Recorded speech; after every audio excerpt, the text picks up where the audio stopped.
Merci de votre fidélité à Gangan TV. Un plaisir de vous retrouver en ce lundi 27 novembre 2017, premier numéro de la semaine de l'émission Café Débat. Vous le savez, c'est cette émission qui donne la parole à ceux qui veulent la prendre, bien entendu, en vue d'impacter l'opinion. Je reçois comme invité pour ce numéro Kramon Madi Kamara. Il est juriste. Avec lui, on va parler justement de la situation brûlante. Il s'agit de cette crise syndicale qui mine l'école guinéenne, mais aussi de la 45e session du Conseil des ministres de l'OADA qui s'est tenue ici même à Conakry. Kramon Madi, bienvenue sur ce plateau de Café Débat. Merci, bonjour, c'est un plaisir. Merci de la disponibilité. Alors, on parle de cette crise autour de l'école guinéenne qui perdure maintenant depuis 2 semaines. Déjà, on a eu des résultats, en tout cas, très négatifs. Il s'agit déjà de 3 morts, des dégâts matériels et tout. Cette grève qui a été lancée par une proportion de syndicalistes, aujourd'hui qui sont qualifiés de syndicalistes illégitimes, de rebelles, même de fauteurs de troubles. Je voudrais que vous portiez votre analyse juridique sur la situation globale elle-même. Quelle analyse vous faites de la situation depuis son départ jusqu'à maintenant? Encore une fois, merci pour l'invitation. Et je note avec vous que le constat il est très alarmant, il est très écœurant. De savoir que notre pays est en train de devenir le sanctuaire des violences sociales et des réclamations sectorielles. Nous assistons depuis quelques jours à une grève qui a été déclenchée par un groupe, dit-on, dissident. Mais ce qui est assez aberrant, c'est que ce groupe a été qualifié de dissident et de minoritaire.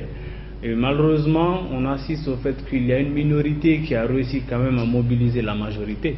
Et ça, c'est une absurdité à laquelle il faut vraiment s'interroger, parce que ceux qui sont qualifiés comme dissidents ont réussi à paralyser le système éducatif guinéen depuis 2 semaines. Depuis plus de 2 semaines, alors que le gouvernement est impuissant face à l'appel qui a été lancé par ces dissidents, au motif qu'on devait surseoir à toute participation au cours par les enseignants. Alors la grève est partie du fait qu'il y a eu une plateforme qui a été déposée par ces syndicalistes et qui méritait une attention. Vous savez, dans la gouvernance d'un État, quel que soit le niveau de réclamation, il y a parfois la nécessité à prendre la peine d'examiner le contenu, parce que les conséquences peuvent être plus graves que les causes. Même si on estime dans un premier temps que ce groupe est un groupe dissident, qui n'avait pas la légalité ni même la légitimité de poser le débat en ce sens, parce qu'il y a eu déjà un accord entre le gouvernement et les centrales syndicales, il fallait bien néanmoins s'interroger sur le bien ou le mal fondé de cette réclamation et appeler les intéressés à comprendre mieux leur motivation. Point de vue légalité, légitimité, parlons-en, puisque le ministre Kao Karé et ses amis syndicalistes, justement, qui se sont dit pas solidaires à ces mots d'ordre de grève, pensent que d'abord Aboubakar Souma, puisque c'est de lui qu'il s'agit, qui mène cette grève-là, était d'abord sanctionné de sa structure syndicale qui est le SLEG. Deuxièmement, puisque les structures syndicales d'origine qui sont l'USTG et la CNTG ne reconnaissent pas le mot d'ordre, donc il y a à la fois une illégalité mais une illégitimité dans cette affaire. Quel regard vous portez sur cela? Ce qui a fait justement qu'ils ont refusé à tout moment d'appeler ces gens autour de la table, même si à un moment donné ils les ont appelés, puis après on a arrêté certains d'entre eux. Ce qui est une totale incohérence dans la démarche. D'autant plus que la plateforme a été déposée, comme vous le dites, par Aboubakar Souma et compagnie, et que leur exclusion a été la conséquence de la déclaration de grève qui a été faite par eux. Donc ça veut dire que c'est quand ils ont lancé le mouvement d'ordre de grève qu'ils ont été déchus de leurs droits syndicaux. Et au fil de l'évolution des événements, le gouvernement et même ces centrales syndicales ont fini par capituler et à changer de position en les réintégrant à nouveau au sein de leur corporation, ce qui dénote d'une certaine inconstance dans leur raisonnement. J'ai dû entendre dire qu'il s'agissait du maintien de la paix sociale, de l'équilibre social, mais il fallait bien anticiper bien au-delà, c'est-à-dire que dès l'instant où cette plateforme a été déposée, il fallait les appeler. Malheureusement, on a appliqué une fausse solution à un véritable problème, parce que le gouvernement a tout de suite essayé de bomber les torses en affirmant qu'il fallait être ferme et catégorique avec eux et de réprimer cela. Finalement, ils se sont rendus compte qu'en réalité, il y a un suivi qui est en train de se faire progressivement, parce que l'ensemble des écoles a fini par accéder à la demande de ces enseignants-là. Quel que soit l'argument qu'ils ont pu utiliser, mais ils ont quand même réussi à faire suivre leur mouvement par un ensemble d'enseignants. Donc, ça c'est la première chose.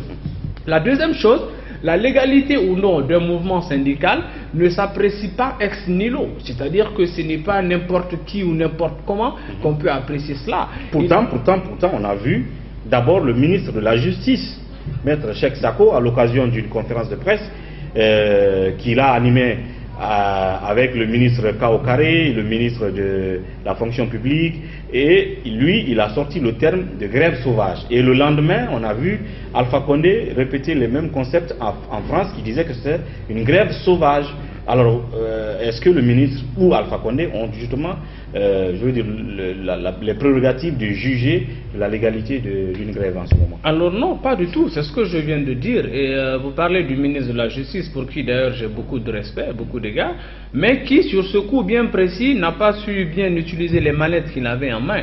Parce que les juridictions guinéennes sont les seules habilitées à pouvoir se prononcer sur l'appréciation de telles situations.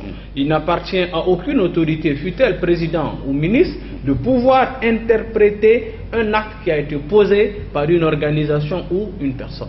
Ce qui aurait pu être fait, c'est que dès l'instant où le gouvernement ou les autorités ont été saisies de cette grève, parce que je rappelle que les dissidents, comme on les appelle, ont quand même pris soin d'adresser des correspondances à l'ensemble des parties prenantes, le ministère de l'Éducation nationale, le ministère de l'Enseignement supérieur, donc le ministère du Travail et de l'Enseignement technique, l'inspection générale du travail, qui ont tous reçu formellement courrier. Et au-delà, il y a eu un battage médiatique qui a été fait, annonçant qu'il y a une grève qui va être déclenchée très prochainement. À partir de là, déjà, le gouvernement devait automatiquement saisir les juridictions compétentes pour qu'elles puissent se prononcer déjà sur cette illégalité. Mais cela n'a pas été fait. On a attendu que le mouvement soit déclenché et que ensuite le gouvernement puisse prendre position pour affirmer que c'était un mouvement qui était sauvage et qu'il fallait donc le réprimer. Donc, au regard du droit, puisque le président Alpha Condé dit s'adosser sur les fondements du droit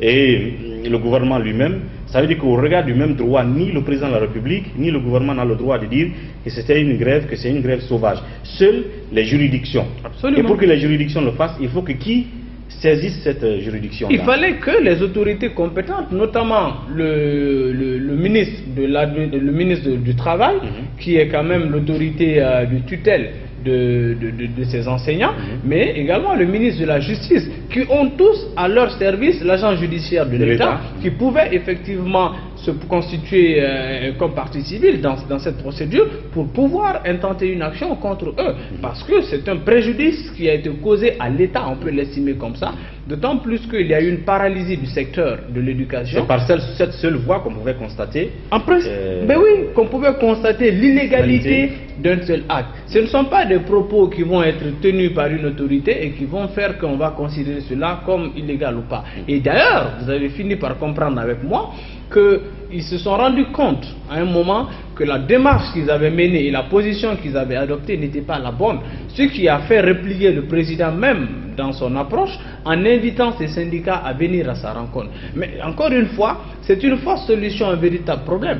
Parce que ceux qui ont été reçus par le président de la République ne sont pas ceux-là même qui sont dépositaires de cette plateforme revendicative et de la réclamation qui est faite.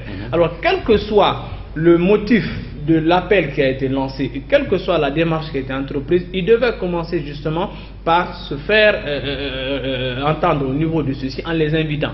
La deuxième chose, c'est que le ministère de l'Éducation nationale avait saisi les juridictions compétentes contre ces dissidents-là. Malheureusement, donc ils certains ont avaient été débutés. arrêtés à un moment, ils ont passé la nuit en garde à vue. Ceux qui étaient arbitraires, on pourra en reparler, mais la procédure n'a pas été respectée parce qu'ils ont été arrêtés au-delà de l'heure réglementaire. Donc ils ont été arrêtés la nuit, ce qui est complètement contraire au code de procédure pénale en la matière. Maintenant, la plainte qui a été formulée par le ministère de l'Éducation nationale a purement et simplement été déclarée irrecevable par la juridiction compétente parce qu'elle a estimé en fait qu'il y avait une sorte de violation de l'article 20 de la Constitution qui consacre le droit de la liberté syndicale. Alors si les formes n'ont pas été respectées, le gouvernement devait mieux s'entourer de précautions pour justifier cela afin que la justice puisse se prononcer valablement. Mais cela n'a pas été fait, et donc il y a eu une sorte de flop à ce niveau et les conséquences ont continué à perdurer parce que jusqu'ici cette situation est hors de contrôle de la part de l'État. Vous avez vu les conséquences collatérales que cela a entraîné au préjudice des usagers de la route. Il y a eu 3 pertes en vies humaines. Il y a également eu des dommages qui ont été causés à des particuliers dans leur patrimoine. Donc tout cela aujourd'hui est à l'actif du gouvernement parce qu'il appartient au gouvernement de prendre les dispositions pour assurer la sécurité des personnes et de leurs biens. Si le président estime que ces dissidents ne doivent pas faire l'objet d'attention ni de la part de la presse, ni même de la part des autorités, pour autant, nous sommes en train d'assister aux méfaits de ces dissidents. Et c'est à cela que moi j'interpelle le gouvernement qu'il faut d'abord les appeler. Et quelqu'un a dit qu'il faut discuter avec son ennemi pour en faire un ami. Ici, je ne dis pas bien évidemment que les syndicats sont les ennemis, mais j'essaie simplement d'extrapoler pour dire que ce n'est pas parce que le monde va en sucette qu'il faut encore le sucer. Ou alors ce n'est pas parce qu'on est au régime qu'on ne regardera pas le menu. Si le président estime qu'ils sont des dissidents, mais appelez-les pour comprendre leur motivation et ensuite vous pouvez les raisonner pour leur dire que vous n'avez pas intérêt à persévérer dans cette voie parce qu'elle est sans issue. D'autant plus que nous sommes en négociation avec les centrales habilitées. Donc, mieux vaut privilégier le dialogue et vous confondre à eux pour que nous ayons une globale solution au problème qui est posé. Malheureusement, jusqu'ici, le gouvernement, je le dis encore une fois, n'a pas eu le bon interlocuteur. Parce que ce ne sont pas les centrales qui ont déposé la plateforme, ce sont les dissidents qu'on ne veut pas recevoir. Et du point de vue donc juridique, du point de vue droit, vous concluez que l'État s'y est mal pris. Absolument. À ce problème. Absolument. Et maintenant, venons à la phase du traitement médiatique de cette crise scolaire, en tout cas syndicale. Le président Alpha Condé a donc exprimé sa haine contre les médias, selon lui, qui sont des complices d'Aboubacar Souma et de ses amis dans cette crise, parce que pour lui, les médias sont en train d'envenimer la situation, au point qu'il a dit, Alpha Condé, qu'il interdit à toute radio qui donnerait la parole désormais à Aboubacar Souma ou qui diffuserait un communiqué venant de ces syndicalistes qu'ils appellent dissidents. Là aussi, quel regard portez-vous sur la situation du président qui interdit donc à ce qu'on donne la parole à quelqu'un qu'on qualifierait de rebelle ou de dissident? Alors, cela appelle de ma part 2 commentaires.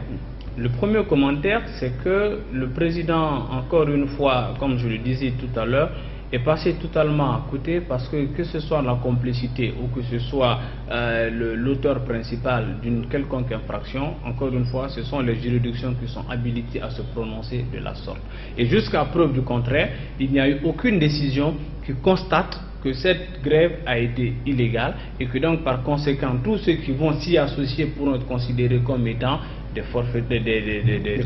complices ou des fauteurs de troubles également. Donc à ce niveau, le président s'est attribué une prérogative qu'il n'a pas. C'est la première chose. La deuxième chose, c'est que les médias sont dans leur mission de pouvoir informer l'opinion publique de ce qui se passe.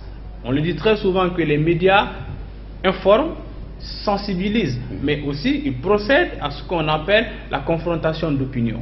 Et donc, à ce niveau, on ne peut pas faire le procès aux médias d'avoir donné la parole aux dissidents, comme on les appelle, pour s'exprimer. Il appartenait plutôt au gouvernement de venir apporter la contradiction avec des arguments contre ceux avancés par les dissidents. Ça n'a pas été le cas, ils se sont claquemurés dans un silence et chaque fois que les médias venaient en eux, ils ont voulu en faire un silence d'omerta sans pour autant se prononcer là-dessus. Finalement, on en tient compte de ce qui a été dit par ces dissidents. On ne peut pas faire ce procès-là donc aux médias. Ensuite, ce sont des radios privées. qui ont quand même leur ligne éditoriale et qui, chacune en ce qui la concerne, fixent leur manière de procéder au traitement de l'information. Je rappelle encore une fois que même les groupes terroristes qui sont les plus recherchés au monde ont droit à la parole. Parce que nous qui sommes ici du côté de l'Afrique, nous nous sommes mis au courant de tout ce qui se passe à travers le monde, parce que les médias nous rapportent ce qui se passe.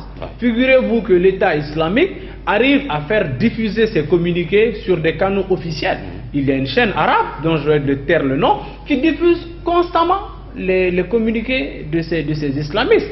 Il y a également d'autres sites d'information qui relaient même parfois des vidéos de ces groupes terroristes. Mais pour autant, ils n'ont jamais été inquiétés. Et à ce que je sache, il y a quand même l'Union internationale des télécoms qui est là et qui peut aussi veiller à ce que il y a des bruits de fréquence de ces différents sites qui sont en train de diffuser ces informations, mais ça n'a jamais été le cas. Et même dans les pays les plus développés, on permet la contradiction de l'information. Figurez-vous qu'il y a des médias qui ont payé à prix très cher, à des prix d'or, des interviews avec Oussama Ben Laden.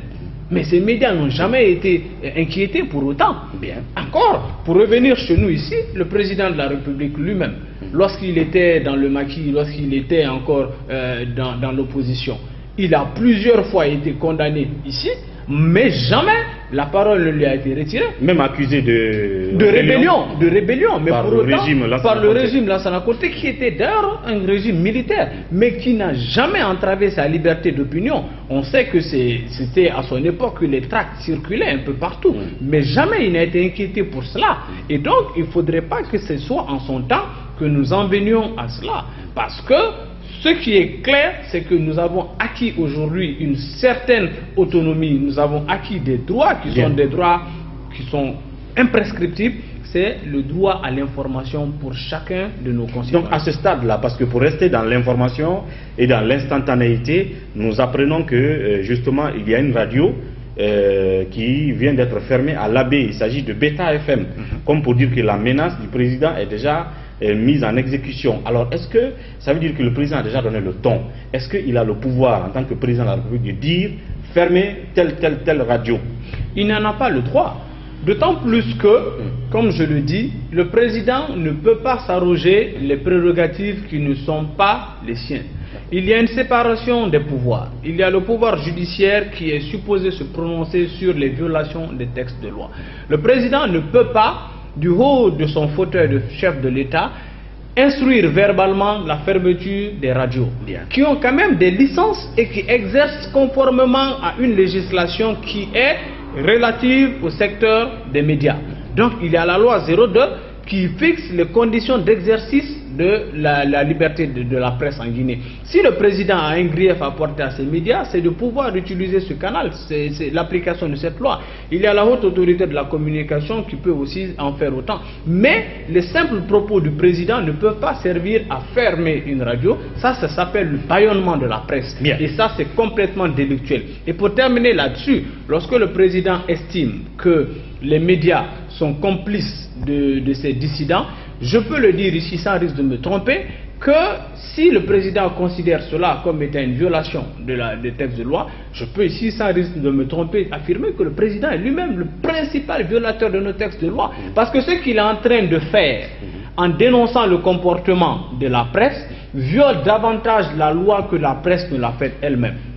Voilà, donc c'est cela. Il ne faudrait pas que lui-même pense qu'il est en train en réalité de résoudre le problème, mais non, il est en train de faire une inflation de violation des textes de loi. Bien, voilà donc la portée juridique ou sinon la dimension juridique de cette crise dans laquelle baigne l'école guinéenne, notamment cette grève des syndicalistes enseignants, vous l'avez compris. Et donc, vous l'avez dit, ça veut dire que point de vue juridique et de droit, l'État s'y est mal pris. Il fallait donc porter plainte contre cela devant la juridiction qui prononce l'illégalité de la grève, ce qui n'a pas été fait. Le président a verbalement dit que c'est une grève sauvage et puis c'est parti, on interdit aux radios de donner la parole. Abakar Souma, selon vous, quel peut être le dénouement? Parce qu'en ce lundi 27 novembre, là encore, ils avaient appelé les enfants à aller à l'école. Ça a été une reprise molle. Les incidents sur l'axe Le Prince l'école Imbaya, il y a eu quelques troubles. Une fois encore, ça veut dire que le problème persiste. Alors, quel est le dénouement, l'alternative idoine, juridiquement ou socialement ou politiquement à cette affaire? La crise perdure parce qu'on prend de mauvaises décisions, simplement. Le président de la République ne peut pas s'obstiner à condamner cette dissidence sans pour autant en tenir compte. Parce que les conséquences qui sont en train de découler de cette dissidence sont beaucoup plus graves que ses causes, comme je le dis. Donc il faut que le président trouve un canal pour rencontrer les intéressés, comprendre leur parfaite motivation et faire en sorte qu'ils soient ramenés à la raison pour que le trouble qu'il y a autour puisse cesser. Mais tant qu'on ne le fait pas, on va continuer à les diaboliser et la procédure de diabolisation va continuer à enliser la crise davantage. Parce que les enseignants qui ont décidé de bouder les salles de classe sont assez fidèles de l'appel qui a été lancé par ces dissidents. Et comme je dis une fois, c'est une minorité qui constitue cette dissidence, mais elle paralyse la majorité. Parce que beaucoup de salles de classe n'ont pas d'enseignants. Et c'est ce qui entraîne la violence, parce que les élèves réclament la présence de ces enseignants dans les établissements. Alors pourquoi continuer à ignorer leur force de frappe, il faut le dire comme ça, et leur capacité de nuisance? Il faut les appeler pour comprendre leur parfaite motivation et cela pourra déjà psychologiquement entraîner une sorte d'apaisement dans le cœur à la fois des enseignants et des élèves qui sauront que la voix qui a été donnée par leurs syndicalistes est en train de porter fruit parce que le président les a reçus. Mais tant que ce n'est pas le cas, je vais vous le dire, on va continuer à aller et les conséquences ne feront que s'aggraver au tort exclusif, en tout cas des populations, mais à la charge exclusive de l'État. Bien. J'espère bien que ces appels, voire même ces suggestions de votre part seront entendus par le camp du président de la République afin qu'on résolve cette crise en fin de compte. En tout cas, en ce lundi début de semaine, disons que ce n'est pas une reprise comme on l'aurait espéré pour aujourd'hui parce qu'il y a eu des incidents ci et là. Nous continuerons à suivre cette crise de bout en bout et son dénouement. Passons donc à la deuxième phase, le deuxième sujet de cette émission, la 45e session du Conseil des ministres de l'OHADA. Nous en parlons tout à l'heure dans la deuxième partie de Café Débat.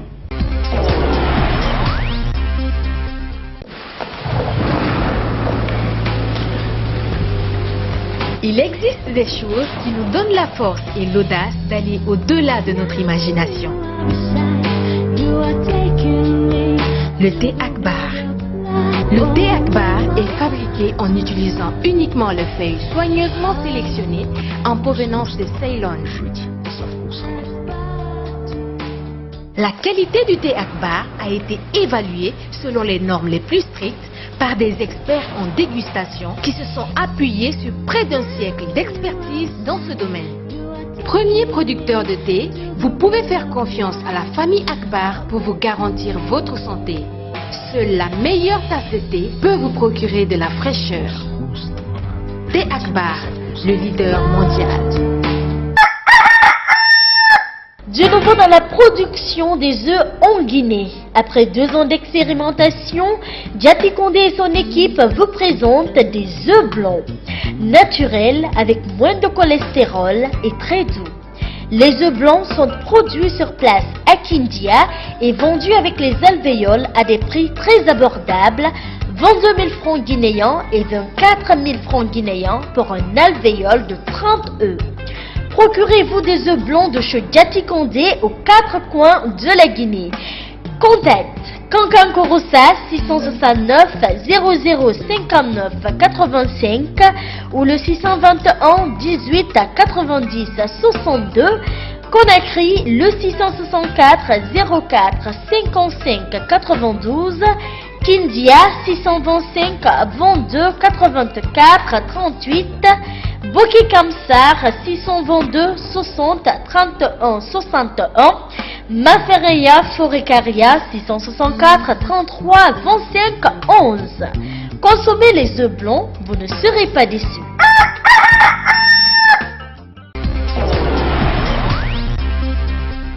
Merci donc de nous retrouver dans cette deuxième partie de Café Débat qui reçoit comme invité et à qui on donne la parole aujourd'hui Kramo Madi Kamara. Il est juriste consultant. Avec lui, nous avons parlé en première partie justement de la crise autour de l'école guinéenne et toute sa portée juridique. Il a donc porté son analyse dessus. On parle à présent de la 45e session du Conseil des ministres de l'OHADA. D'abord, pour un peu rafraîchir la mémoire de nos téléspectateurs, c'est quoi d'abord l'OHADA? Et on sait que la Guinée assurait la présidence tournante cette année. Et comment comprendre les actions qu'il y a eu sous cette présidence de la Guinée en termes de réforme de textes qui ont vu le jour? Merci encore une fois. L'OHADA, c'est l'Organisation pour l'harmonisation en Afrique du droit des affaires. L'OHADA est issue d'un constat très simple.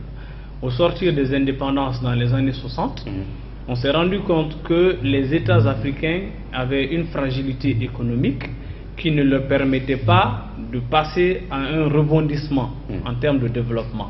Parce que d'abord, premièrement, il y avait une disparité des textes de loi dans les différents pays.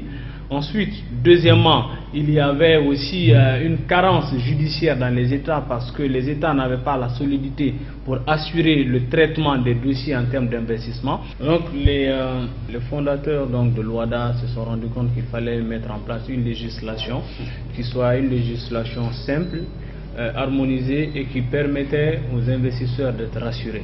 Et c'est comme ça donc le 17 octobre 1997 à Port-Louis, il y a eu la signature du traité créant l'Organisation pour l'harmonisation en Afrique du droit des affaires, avec pour objectif de permettre aux États membres de ce traité d'avoir une législation commune dans certains domaines du droit des affaires et qui allait permettre donc aux investisseurs d'être rassurés par la sécurité judiciaire à travers le fait que les magistrats auront à leur disposition des textes de loi qui sont assez solides, mais également la sécurité juridique parce que les textes seront conformes aux réalités du monde économique. Alors c'est ça qui a amené donc les différents États à pouvoir évoluer jusqu'à ce qu'aujourd'hui nous soyons à 17 États qui constituent l'OHADA. Donc la Guinée est membre de l'OHADA depuis 2000 et à ce titre nous participons à tout ce qui est instance au niveau de l'OHADA. Et au sein de l'OHADA vous avez donc la conférence des chefs d'État, ensuite le conseil des ministres, vous avez le secrétariat permanent, vous avez l'école régionale de la magistrature de l'OHADA et la cour de justice d'arbitrage de l'OHADA. Donc cette fois-ci en Guinée, il s'est tenu la 45e session du conseil des ministres parce que chaque année, il y a un État qui assure la présidence tournante. Et cette présidence tournante est assurée par ordre alphabétique. Alors la Guinée, cette année, a assuré la présidence en 2017 et il y a eu 2 sessions des ministres qui se sont tenues. La première session a eu lieu en juin et c'est la deuxième à laquelle nous venons d'assister. Et celle à laquelle nous venons d'assister visait donc à plancher sur l'adoption du budget 2018 de l'institution, ensuite le renouvellement des magistrats, donc l'élection de nouveaux juges à la Cour commune de justice de l'OHADA, et puis l'adoption d'un nouveau texte. Alors c'est important de préciser que quand on parle d'adoption de texte, au sein de l'OHADA, il y a ce qu'on appelle les actes uniformes. Les actes uniformes, ce sont les lois qui régissent les secteurs que l'OHADA décide de réglementer. Actuellement, il y en avait 9, mais avec l'adoption de ce nouveau acte uniforme qu'on appelle l'acte uniforme relatif à la médiation, il y a maintenant 10 domaines que l'OHADA couvre. Et ce sont ces domaines-là. Dans les 17 pays membres. Dans les 17 pays membres. Alors, pour faire simple pour nos auditeurs, vous prenez par exemple l'acte uniforme relatif aux sociétés commerciales. Vous, Ouri, vous êtes un entrepreneur, vous décidez de créer une société. Les règles qui vont s'appliquer à vous, dans le cadre de la création de votre société, du fonctionnement de votre société, jusqu'à la dissolution de votre société, seront les 16 autres États de l'OHADA. Donc vous avez vu que ça simplifie un peu les choses. Vous avez certainement entendu parler de ce qu'on appelle le registre du commerce. Donc on ne peut exercer aucune activité économique sans avoir un registre du commerce. Ça c'est le fait que l'OHADA existe. C'est l'OHADA qui a imposé cela et donc vous allez au niveau du greffe, on vous donne un registre du commerce qui est en quelque sorte votre habilitation à exercer une activité commerciale. Donc c'est vraiment un outil qui est au service du développement économique de nos États et qui permet de faire une sorte de croissance à travers la simplification des procédures commerciales dans nos États. Donc l'effet, enfin, ce qui était donc au cœur de cette 45e session, dont vous étiez d'ailleurs le maître de cérémonie, c'était de faire peut-être le bilan aussi de la présidence de la Guinée à la tête de l'OADA. Qu'est-ce qu'on peut y tirer comme, je ne sais pas, bilan à l'actif de la Guinée pour sa présidence? Alors, je veux quand même, avant de répondre à votre question, rendre un mérite à un homme, c'est le ministre Cheikh Sako. Sans fausse modestie, il faut dire que depuis son avènement à la tête de notre pays, la Guinée a vraiment retrouvé sa place au sein de cette institution. D'abord parce qu'il a réussi à faire élire un de nos concitoyens comme juge au niveau de la Cour commune de justice et d'arbitrage.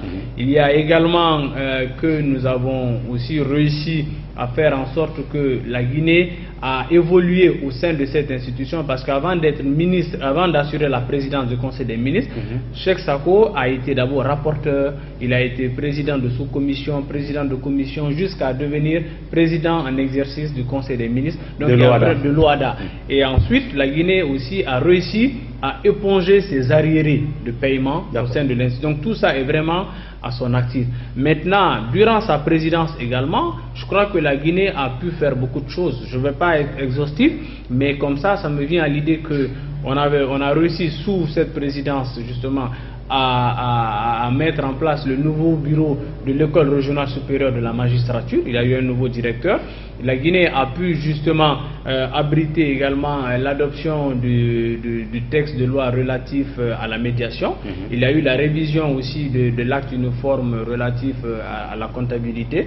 Il y a eu beaucoup d'autres choses qui ont été faites sous le magistère de la Guinée et qui a permis à l'organisation de pouvoir fonctionner convenablement. Donc je crois qu'on ne peut que se féliciter, parce que le secrétaire permanent de l'OADA lui-même a rendu ce mérite à la Guinée et a fait une exhaustive liste de tout ce que la Guinée a pu faire durant sa présidence au cours de cette année. Voilà donc qui est donc, on va dire cette fois-ci au moins, une belle image pour la Guinée qui aura donc marqué sa présidence de l'organisation OADA justement. Merci donc Ramadi pour toutes ces explications et à très bientôt pour un autre numéro. Merci. C'est moi qui vous remercie pour l'invitation. Merci beaucoup. À vous, merci de votre attention, de votre fidélité. On se retrouve demain pour un autre numéro de Café Débat. D'ici là, prenez soin de vous et au revoir.